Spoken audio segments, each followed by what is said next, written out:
12 जून रोजी अहमदाबादमध्ये एअर इंडियाच्या विमानाला अपघात झाला होता आणि या संपूर्ण प्रकरणाचा तपास युगंधर करतायत आणि त्यांची सुरक्षा वाढवल्यामुळे जनतेच्या मनामध्ये अनेक प्रश्न निर्माण झालेले आहेत.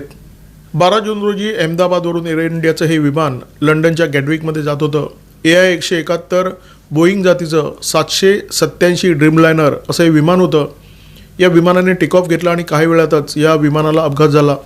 या विमानामध्ये एकूण 314 प्रवासी प्रवास करत होते. त्यापैकी 241 प्रवाशांसह या अपघातामध्ये 260 जणांचा मृत्यू झाला. अनेक जणांना किरकोळ दुखापत झाली. संपूर्ण देशाला हादरवणारी ही घटना होती. या अपघातानंतर पहिल्या दिवसापासूनच या घटनेच्या मागे काही घातपात आहे का अशा प्रकारच्या चर्चेला सुरुवात झाली.